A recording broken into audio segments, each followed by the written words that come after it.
Imagine a world where righteousness rewards you with the ultimate prize, the earth itself.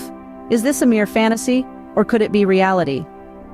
Welcome to an exploration of a profound verse from the Psalms, specifically Psalms 37:22. This verse lays down a remarkable premise, that those blessed by the divine shall inherit the earth. It's a concept that sparks curiosity and invites us to delve deeper into its meaning. This isn't just about the literal interpretation of inheriting the earth. It's about understanding the broader context within the scripture, the moral and spiritual implications behind such a reward.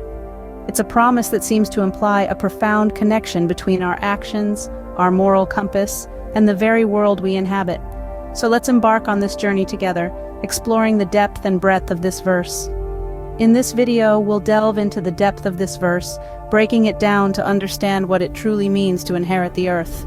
Psalms 37:22 states, "For such as be blessed of him shall inherit the earth, and they that be cursed of him shall be cut off." But what does this mean? Let's break it down. The verse starts with, "For such as be blessed of him." The term blessed here is not just about material wealth or good fortune, it's a spiritual state, a favor from the divine, a sacred benevolence that enriches one's soul and life. It's about embodying virtues, doing good deeds, showing kindness, and living a righteous life. Then the verse says, "shall inherit the earth." This isn't about literally owning the earth, it's about living in harmony with it, about being in a state of peace and contentment, about being able to enjoy the fruits of one's labor and the beauty of the world without guilt or fear. It is about leading a fulfilling life, a life of purpose and meaning. Now let's look at the second part of the verse, "and they that be cursed of him shall be cut off." Being cursed here indicates a state of spiritual bankruptcy. It's about those who are disconnected from virtues, those who act out of selfishness, greed, or hatred. It's about living in a state of unrest and discontent. And finally, shall be cut off. This isn't about physical death, but a spiritual one.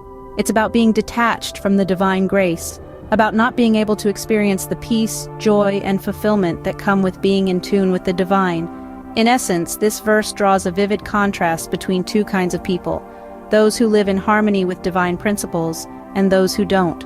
It's a call to live a life of virtue, compassion, and righteousness, and a warning against the consequences of turning away from these principles. As we can see, this verse has a profound depth and complexity, painting a stark contrast between the blessed and the cursed. Now that we've dissected the verse, it's time to understand its implications in our lives. The verse from Psalms chapter 37, verses 20-23, presents us with a clear dichotomy, the fate of the righteous versus the wicked. It's a stark contrast, but one that's applicable in real-world scenarios. Imagine you're at a crossroads, and this verse is your compass. Each decision you make, each step you take, is guided by the principles outlined here. When you show mercy, when you give generously, you're embodying the righteousness the verse talks about. On the flip side, if you choose to borrow and not repay, to act wickedly, you're setting yourself on a path the verse warns against. It's like planting seeds. The acts of righteousness are seeds of blessings that, in time, will grow and bear fruit. These are the fruits that you will inherit. Conversely, the seeds of wickedness will also grow, but their fruits will perish, consumed into smoke. The verse also speaks about the delight of the Lord in the steps of a good man. This can be seen as a reassurance that our righteous acts and decisions are not overlooked, but, on the contrary, are appreciated and rewarded. Understanding this verse is akin to understanding a fundamental truth about life, that our actions have consequences, and that righteousness leads to blessings. So, in essence, the verse is a guide, a moral compass pointing us towards righteousness. To inherit the earth is no small promise. But how do we achieve that? We've explored this question, understanding that righteousness plays a key role. It's about showing mercy, giving generously, and walking a path ordered by higher principles. The contrast between the blessed and the cursed underscores the significance of our choices and actions.